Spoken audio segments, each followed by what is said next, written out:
I'm Felicia. And I'm Ian. And we are the Paranormal Lovers.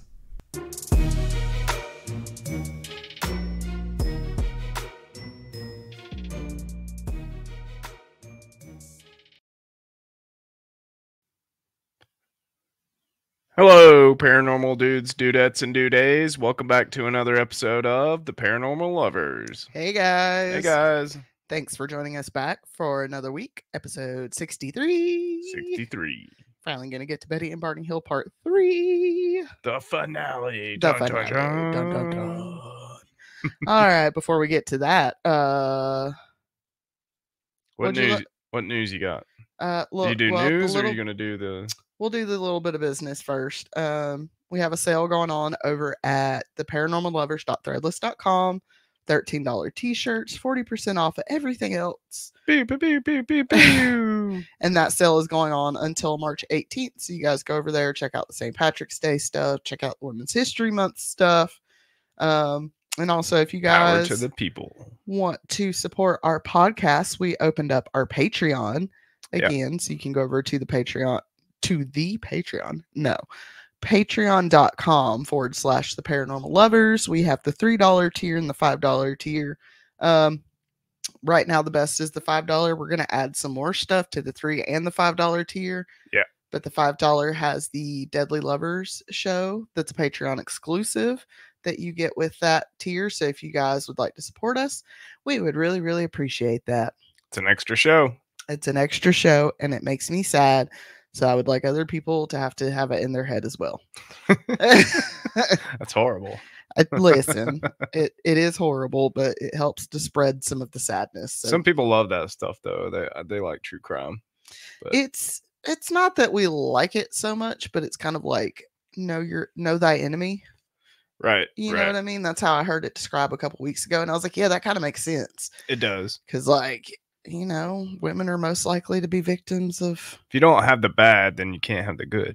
Women are most likely to be victims of crimes committed by men. So it's like, got to kind of know what to look for. Mm-hmm. But what'd you love about this week, babe? Oh, this week, not much. I had to work hard this week. Yeah. But, I'm crane certified. Yay. I got to I don't know, come in and try to start stuff up. I actually got to do some teching. Learning to be a tech. So yeah, I think that's good about this week. What'd you love about this week? It got up to almost 80 degrees. Man. It was beautiful outside. Was it yesterday it got almost to 80? Yeah. Yesterday. It got almost 80 degrees yesterday. And I was like, we could just keep this up forever. But if you look at the forecast, it's supposed to get down to the low 50s, high 40s one day next week. And I'm like, son of a... No, it was warm weather all week. It got warmer and warmer each day and just got to clean and nap. And I feel like I'm finally kind of getting a schedule and a routine down pat. So yeah, I'm getting used to those 12 hours as well. Yeah, I don't miss that shit. It's rough. It is rough. That's actually how we met, you guys. We met at the place where he works now, and we both worked graveyard shift. Mm-hmm. And then when your department closed down, I got you transferred over to my department, which was great at the time because our schedule was we'd work a couple days and we'll have a day off, then we'll work a couple more and then have a couple more days off. Yeah, we only worked 15 days a month. Yeah, it was great. And you worked 12-hour shifts, but you only had to work 3 12-hour shifts in a row at the most, unless you wanted to work overtime. But then you could kill it for 2 weeks and just have 2 banking paychecks. People wonder why I have such light sensitivity. I don't know. Maybe because I worked graveyard for over 10 years at various different jobs, and my eyeballs just don't like the sunlight that much. Okay. Yeah. All right. Well, what do you got for us this week, babe? All right. This week we're going to do episode 63, Betty and Barney Hill part 3. Woo!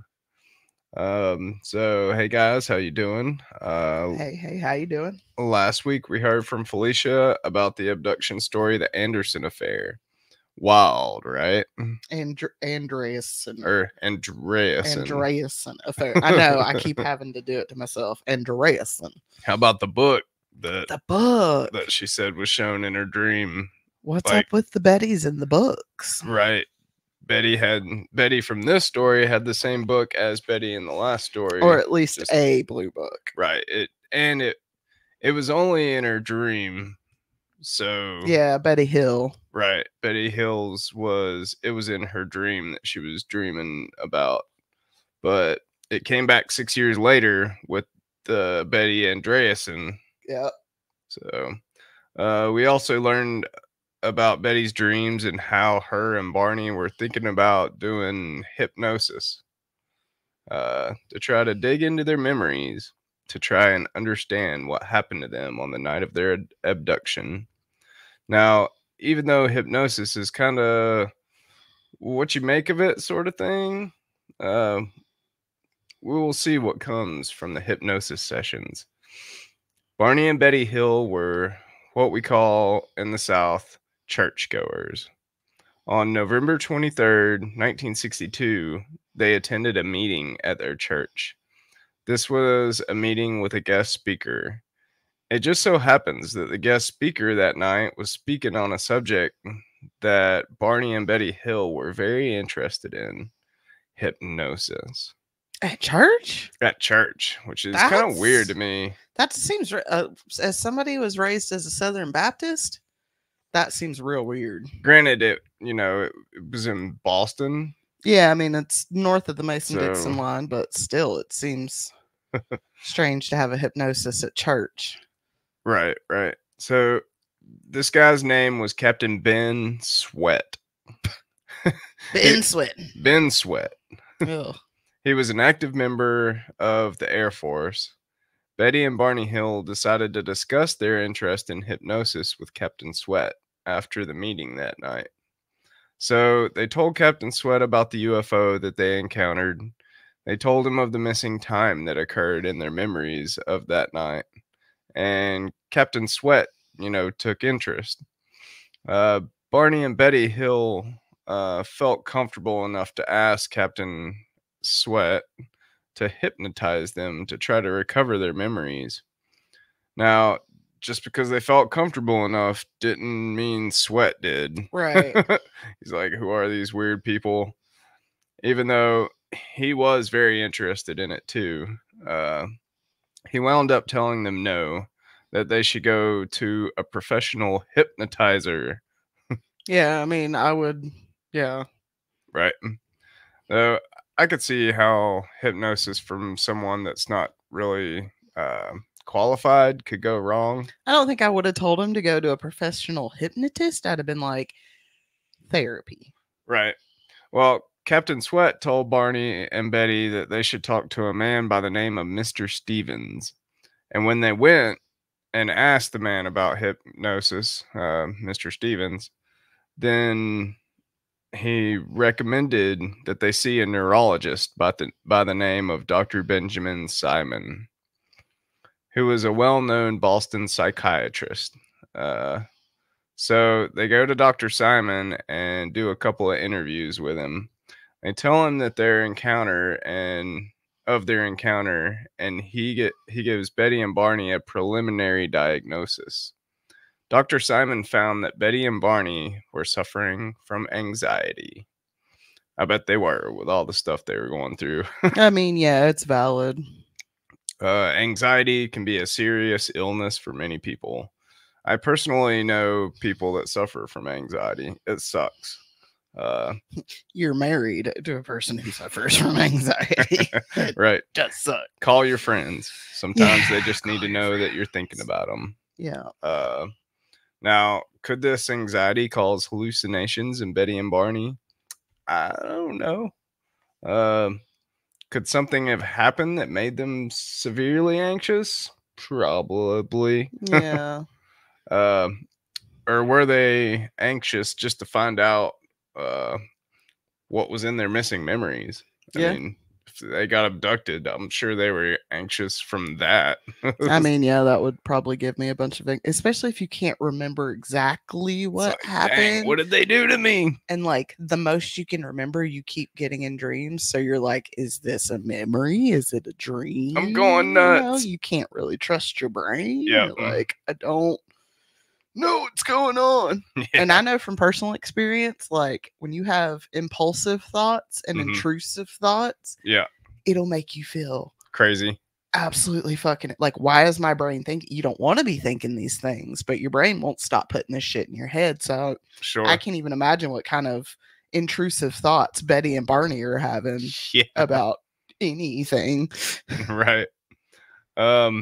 The more Dr. Simon talked with Betty and Barney, the more he knew what they would have to try to figure out, what they would have to do, try to figure out what happened the night of their abduction. Dr. Simon decides to put Betty and Barney under regressive hypnosis. Regressive hypnosis is where a doctor puts you in a relaxed state and kind of walks you back through your memories to try and remember details. Mm-hmm. As me and Felicia know, hypnosis works on some people more than other people's. It can be subjective. Hush. All right. Felicia was hypnotized at the state fair one time. Yeah, I got hypnotized at the state fair. And yes, there is video proof. So people are like, Pixar, it didn't happen. Well, we have proof that it happened. And no one will ever see that motherfucking that video ever. Do you hear me? I thought it was funny. Felicia did not. I'm sure you and Laura both thought it was hilarious. But no. I still ain't right every time I hear the damn word funnel cakes. Anywho, but using regressive hypnosis requires the right doctor to guide you through your memories to try to unlock repressed thoughts. Dr. Simon thought he was the right one for the job. So, or for Betty and Barney anyways. Yeah. So on January 4th, 1964, Dr. Simon hypnotizes Barney and Betty Hill. He had several sessions with each of them. These sessions lasted until June 6th, 1964. So like 6 months. Took a while to work on them, I guess. Yeah. Or maybe just a lot of stuff to sift through. Probably. Dr. Simon did each session individually, one with Barney alone, and then one with Betty alone. That way each story could be recalled separately. Dr. Simon hypnotized Barney first. He said that when Barney recalled seeing the humanoid figures in the flying craft, Barney became very emotional and had outbursts. He showed signs of fear and recalls keeping his eyes shut through his abduction and examination. I understand why, but I totally would have wanted to see them aliens. Yeah, I think for us I can get that, but I can also 1000% understand why Barney was like, nope, this shit ain't happening. Right. Nope, this shit la, is la, la, la, la, la. Exactly. I can't hear you. No, Right. That's not happening. Especially a black man. We've seen Nope. Yeah, right. He was like, nope. Nope. Nope. I'm not He paying just did attention this the whole way through. Nope. It was a good movie. Hey, Jordan Peele, if you ever hear this. Dr. Simon figured out in his early sessions with Barney that Barney would not be able to remember what happened until he worked through his trauma surrounding that night. Although Barney did remember how his binocular strap was torn. He recalls when he and Betty ran away from the UFO, like when they were running back to their car, that he was in such of a panic that he tore it. So he figured that one out. He also remembers driving their car at a very high rate of speed from the UFO. Now this is giving me weird feelings because, did we? I don't remember if we talked about it actually, like when we recorded part 2. Mm-hmm. But there was like some theory where something like trauma could have happened to them out there. in the mountains, and it's making me wonder, like, did they see something Maybe. that they weren't supposed to see? Maybe. And they ran away. Because the binoculars. The binoculars broke. Maybe somebody tried to grab them and the binoculars broke, and then they were running away at high rate of speed. Yeah. Sorry, my brain just went to a terrible place. Plus, he remembers driving the car at a high rate of speed, and then something compelled him to pull the car off the side of the road and onto a dirt woods or a dirt road going down through the woods. So like he pulls off and just hauls butt into the woods. All right. He says that it felt like he was being controlled by somebody else, which is super weird. He recalls running into 6 men on the dirt road in the middle of the woods. So he comes to a screeching halt, 6 dudes standing on the road. Right. He said their car stalled at that point, and 3 men began to approach the car. Dr. Simon told Barney in this hypnosis session to not be afraid of these men. At this point in the session, Barney said that the leader of these guys told him to close his eyes. Barney said he felt like his eyes were being pushed into his eyes, which I guess it's like shutting your eyes twice, because like you're under hypnosis, so you already have your eyes closed. It's interesting. And then somebody in your hypnosis tells you to close your eyes. So you know what I'm saying? Yeah. It's like you close your eyes twice. But had to be a weird feeling. His recollection was very similar to Betty's. So like both recollections kind of matched each other's. Yeah.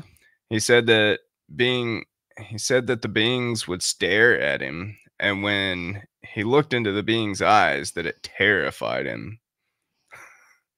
It's interesting. Yeah. Well, they just have like big black eyes. I guess so, yeah. Was he just terrified because they were big black eyes? Right. He was like, demons. In his session, he would say, "Oh, those eyes," quote unquote, "oh, those eyes, they're in my brain." Barney was scared of their eyes for some reason. Barney goes on to recall that him and Betty were taken onto a disc-shaped craft and separated. He was escorted to a clean room by 3 of the men and told to lie down on the examination table in the room. Barney's recollection of the exam was kind of less detailed than Betty's. He continued to keep his eyes closed while the men were doing the examination. He does, however, remember the men taking a cup-like device and placing it onto his genitals. He doesn't remember whether or not he had an orgasm, but he said that the examiner took a sperm sample from him. The examiner also took a scraping of his skin and looked into Barney's ears and mouth. Also, the examiner inserted a thin tube into his anal cavity, and after a few moments removed it. Good times. Anal probe. Good times. Good times. One of the other men then examined his spine and counted his vertebrae. Barney said he heard the men speaking in English, but also mumbling and saying things Barney could not understand. Dr. Simon documented some of the sessions through audio recording, and in one of them, Barney seems to go on to say he thinks that the beings were communicating telepathically because they spoke English to him, but he didn't see their mouths moving.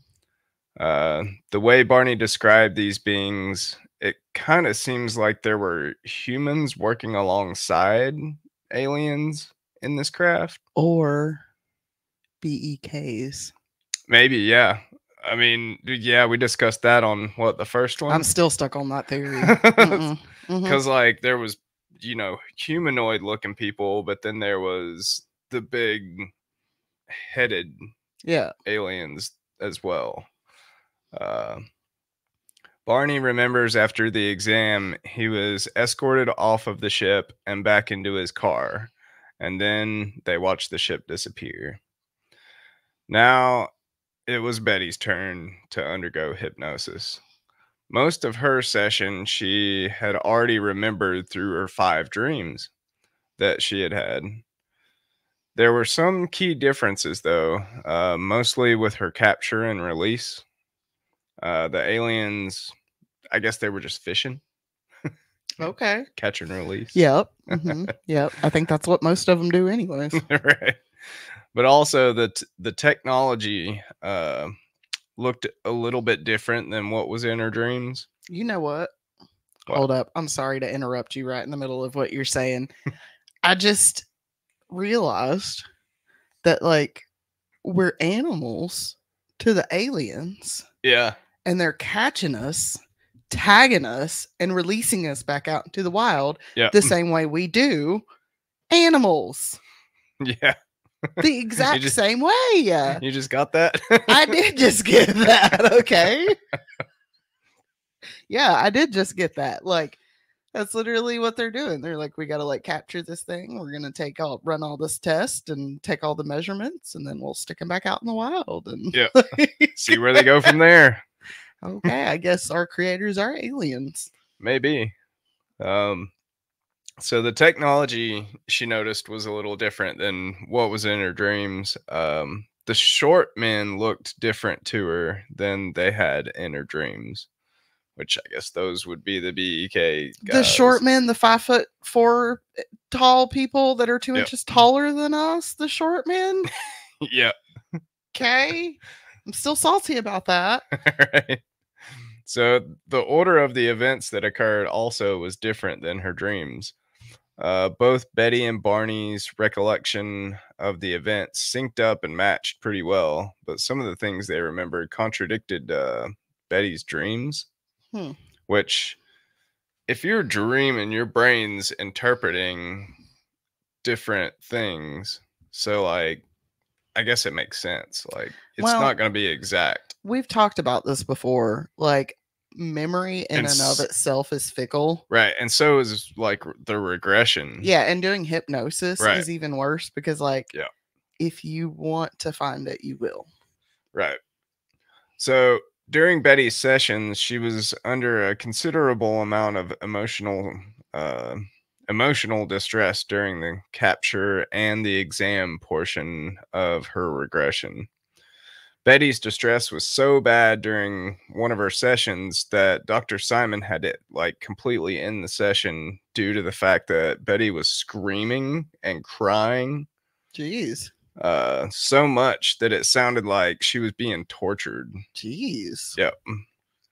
He was like, nope, stop. Yeah, what the hell? Seemed to me like Betty had a worse experience than Barney did aboard this craft. Sounds like Barney had a much more favorable experience. Even though he got anal probed. Like, well, you know what? People be talking about it, but you should get anal probed by your doctor after your 50s. Yeah, so this is true. Maybe they're just giving him a colonoscopy. Maybe making sure he didn't have cancer. Hey. But with Betty, like, they were really hurting her during her exam. Betty remembered a lot more details too than Barney did in the sessions. Since she did, Dr. Simon decided to give Betty a post-hypnotic suggestion. So, like, he gave her something to do after she woke up. And he told her to draw a star map, and it was a star map of a hologram that she had seen aboard the ship. The one where he was trying to show her where they were from? Yep, the one that he pointed out to her or whatever. She wound up drawing the star map, which there were lots of stars on it when she had seen it, but she was only able to draw the ones that she could remember. It was a drawing of 12 big stars connected by lines and 3 smaller stars connected to kind of make a triangle. she said that the lines connecting the 12 stars were trade routes, and that the dotted lines that she had drawn were less traveled star locations. Uh, Betty's star map didn't make sense to anyone at the time, but it wasn't until 1968 when a woman named Marjorie Fish looked at the drawing Betty had made. She had and then she went on to figure out that it was a star system named Zeta Reticuli. Does that sound familiar? Kind of, yeah. Betty and Barney's transcripts from their sessions and the picture of Betty's drawings were released in a book called The Interrupted Journey. So that's where Marjorie had seen Betty's drawing, was The Interrupted Journey. And Marjorie was interested in the book because she was an amateur astronomer. So she was like into the alien stuff, you know? Mm-hmm. And so being an astronomer, she assumed that one of the stars in Betty's drawing was a sun, or a, you know, not our sun, but a sun-like star. Yeah. Because I mean, having sun means life, right? Like, you would assume, yeah. You have given if there are other correct conditions, yeah. Right. So she created a 3D model of Betty's drawing using string and like marbles and beads and stuff. Interesting. And began to look at the star system or star systems nearby that had sun-like stars. They call it Goldilocks method. Yeah. You're trying to find that perfect planet that can support human life. Yeah. Or any life, but right. I know I've heard of it recently, like within the last decade or two, because they are looking for planets that could support human life, because we keep trying to fuck up the one we currently live on. So let's go fuck up a different one. Right. I mean, there is life on like desolate type planets. Mm-hmm. Like they think that like some of the moons of Jupiter have life on them because they're like, they have water and they have I don't know, it's like warm underneath the crust, even though the outside shell, it could have like geothermal stuff. But anywho, she studied thousands of systems over 2 whole years and finally determined that only one matched Betty's drawing. It was a double star system, so like it had 2 suns. And it's named Zeta Reticuli. A lot of UFO people say that alien civilization of what they call the Greys, their home is in Zeta Reticuli. A lot of info about the Greys came from Bob Lazar, the guy that told us about Area 51 in the 60s. Okay. He said he was a guy that said he reversed engineered a craft that was modeled after a craft that had come to Earth from Zeta Reticuli. There's also a thing called Project Serpo, a theory about human and alien exchanges. Like, I have heard of that. I might get into that one in another episode. You should. But just because Marjorie thought that this was where Betty's map came from doesn't mean that it exactly was, or where the stars were. Like, they might be in another system. I mean, yeah. They could be in a system that we're not aware of. Right. But it pretty closely matched. I took a look at the pictures. And when you hold them side by side, they're pretty similar. Yeah, it's very similar.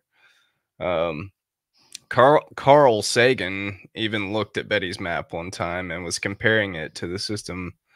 Maps of Zeta Reticuli were around before Betty and Barney Hill were abducted. And there are a lot of people that are kind of skeptical about it. Like, she might have memorized it. Yeah. For Betty, though, she felt like this was proof enough for her that they were abducted by extraterrestrial beings. After many hypnotic sessions with Dr. Simon and Betty and Barney Hill, Details began to emerge. When Betty and Barney Hill stopped their car on the night of the incident, the flying saucer had landed on the road in front of them, keeping them from going any further. Betty and Barney were then captured and taken aboard the craft. They were then given medical examinations against their will. They were then placed under hypnosis by the aliens, kind of like Men in Black. Like they gave them the zapper. Yeah. Yeah. In order not to remember anything that they experienced aboard the craft. Betty and Barney both recalled the aliens being bald, about 5 foot high, grayish skin, and a pear-shaped head with slanted eyes. Yeah, these are some of the biggest damn grays I've heard of. Yeah. Most of the time, grays are like 3 feet tall. Yeah, they usually don't get These above guys 4 are foot. 5 feet. Yeah. There's some big M grays. Yeah. During their sessions, they were asked to sketch the aliens, and they drew what they call now the Greys. This was the first mention of the Greys publicly. Now, Dr. Simon did have some skepticism of these sessions. He thought that Barney's recollection could have been a fantasy created in Barney's head, kind of fueled by Betty's dreams. I guess, but However, while both Barney and Betty's regressions matched, they were also portions of each that didn't and were unique to their own experiences. Barney never really got into the alien thing like Betty did, but by the end of the sessions, he was willing to admit that the abduction happened. Which is a lot considering he was skeptical. yeah. The work that Dr. Simon did with Betty and Barney Hill really helped them cope with their anxiety around the event in their lives. Mm-hmm. The press at the time really pressured the doctor to release the information about the sessions to the public, but being a doctor, he did the right thing. Doctor-patient confidentiality. Right, but he did admit that what happened to Betty and Barney Hill was a real abduction case, which coming from a well-established doctor, I mean, dang. Yeah. He went on to say later that their story actually happened, or there could have been some misinterpreted events that occurred. The hypnotic sessions with the Hills had ended, and Betty and Barney were back to their day-to-day lives. Now, you would have figured if this happened to us, like, it would go public like that. Mm-hmm. I mean, if anything happens nowadays, people live stream it. So yeah, and I mean, I would go on with it too. I'd be like, yeah, put me on Springer. Well, he did. Right. So poor Jerry. But Betty and Barney Hill didn't really. They just kind of went on with their everyday lives, only discussing the event with close family and the occasional UFO researcher. Betty claimed to have seen UFOs several times after their abduction. She went on to become a well-known name within the UFO community. This grew into love for her. Barney, however, died in 1969 from a cerebral hemorrhage. Hemorrhage? A cerebral hemorrhage. He got a hemorrhage in it. Right. I'm sorry, y'all. That's terrible. It's a terrible way to die. Yeah. We're not joking about that. I'm joking about my husband and the young soul trying to come out of his body. Cerebral hemorrhage. He was only 46 years old. God dang. Yeah. He's only 3 years older than you. I know. It's crazy, isn't it? That is crazy. Betty, on the other hand, lived a long life and passed in 2004. She was 85. Hey, go Betty. Go Betty. She never remarried after Barney died. You can find interviews with her on YouTube. Nice. You go listen to her talk. A ton of books were written about them. The info from their hypno sessions was eventually released. A boatload of stuff has come from the story, as well as skepticism as well. Yeah. Doctors have went over the case many times and seem to suggest that the story was a hallucination made up to hide the stress of being an interracial couple. Betty says that being an interracial couple never really caused them any problems. Skeptics also brought up that hypno sessions occurred 2 years after the event that happened. Mm-hmm. And so that would give them plenty of time to like fabricate a story. I don't know. Some people say that what they had seen was just a tram, because there's a tram that goes up through there. Interesting. So like, one of those ski lift like trams, like the windows on the side. Yeah. I don't know. I kind of feel like you can tell the difference between a tram and a ginormous flying saucer, though. Well, with all the lights, it's like all those lights aren't on the tram. There may be one light inside of it, but yeah. And then also this was like 11 o'clock at night. So like, who's going to be on the tram at almost midnight? I don't know. Other people say it was the TV shows that they were watching at the time, but nobody really know. Like, I think they got abducted personally, like, but I want to believe. Yeah. So it's like, I don't know. What do you guys think? Yeah. Let us know. I definitely think it's possible they were abducted. I think it's also possible that there was another event that happened. Right. That they've suppressed. Sure. But then again, I also wholeheartedly believe that if they were attacked for being a mixed race couple, I don't think Barney would have survived. That and like, I mean, it was the 60s. I mean, I don't know.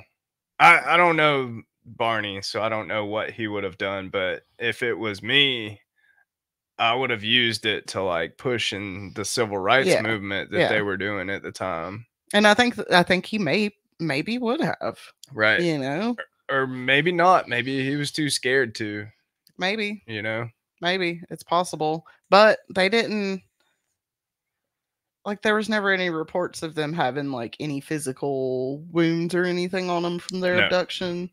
There was nothing there was no sign they were assaulted whatsoever. No. So I just don't see it being something like them getting kidnapped by the Klan or something. Right. I just don't see that happening. Right. Because then he would have been dead. I very much think he would have been dead if, a group like that had done something to them. Sure. I mean, that's just... shit like that happened back then. Yeah. We still talk about Emmett Till to this day, you know. But it's very possible that they were abducted. Right. I don't know. I wasn't fucking there. I wasn't there. I don't know. I can't say they were. I can't say they weren't. Right. Until I get abducted, I don't know. Yeah. That's just how it is. I like to think it's true just because of the Greys. Like, that's the first mention of the Greys. Yeah. I've always been in love with the Greys, man. Which, like, if that's the first mention of the Greys, then I feel like people have just made them shorter over the years. For, right. I don't know, cinematic effect or something. It's like, they're not that small, y'all. They're taller than my mother-in-law. Jesus. Well, whenever Barbara Lamb's story, she said that there was like one big one. Yeah. But then like the rest of them were like itty bitty. 3-4 foot. Yeah. So that's real interesting. I don't know. I like to believe that they were abducted, but at the same time, if they were and it gave them that much trauma, yeah. Like, I don't know. I think most abduction cases go along with a lot of trauma. They do. Like that Stan Romanek guy. And that dude was traumatized. Like, they were messing with him his whole life. Yeah. And also, like, Travis Walton. Mhm. I think he was abducted and he was gone for like 5 days or something. Yep. Like, just like came back like what just happened? I don't It know. just changed their whole lives. It does make me wonder though if trauma is a beacon. Maybe. Which, like, again, if it is, hello. Like, oh, this Like, this rat's freaking out. Like if Yeah, you're looking at the yeah. down on the cage or the rat and it cage. also, I do. I feel like why is this one freaking out? I feel like there's like this whole like community and like Starfleet galaxy out there that we don't know about, and like Yeah. we're like over here in like a little cage. They're like testing out this new race to see if it's going to survive for at least, you know, a couple thousand millennia. Sure. And then if it does, then they'll bring us into the fold. But right now they're just like testing it out to see how it's going to go. Yeah. That's where my brain went during this. I'm like, there's like a whole damn galaxy out there and they're all just watching us to see if we're going to survive. Looking at us like an ant farm. Exactly. If anybody has read Under the Dome, you never read Under the Dome, did you? No, I didn't. I watched the TV show. Okay, well, spoiler alert, if you haven't read it, it's been out for well over a decade. That was the premise aliens. Of that book. Yeah. It was just a like, big cage. It was a kid alien, and he had put a dome around this town to like see what would happen. Right. It was a science project or something like that, I think. Yeah. To see what would happen. And they had to like beg them to let them go so they could survive. And they were like, okay, boop. Wild shit. Yeah. It's a good book. For sure. All right, guys. Well, that like was that the end of it? King. Yeah, that's the end. Right. Thank you guys for listening. We love you. Well, that was a great episode, Bill. Thank you for doing Betty and Barney Hill. Thanks for taking my request, my advice on that one. No problem. I'm glad you enjoyed it. It was a good one. You made that shit long too. 3 parts. Damn. 3-parter. All right. Well, guys, thanks for joining us this week. If you would like, head on over to Instagram and follow us at The Paranormal Lovers. If you would like to watch the videos, you can search for The Paranormal Lovers in the search bar on YouTube. You can follow us again on Patreon if you would like to support the podcast, patreon.com/The Paranormal Lovers. We have the $3 tier, and with the $5 tier, you get the Deadly Lovers, the Patreon exclusive true crime podcast, which makes me so sad about my life. Let us know of anything that you would like added to Patreon. Yeah. If you got a suggestion. If you have any suggestions for things we could throw on there, we're thinking about doing some other stuff. We can talk about that maybe next week. Sure. If you want to send us an email, shoot us an email at theparanormallovers@yahoo.com for a topic request, just to say hi, whatever. Is that it? I think that's it. All right, guys. Thank you for joining us this week, and we will see you guys next week. See you guys. Bye. Bye.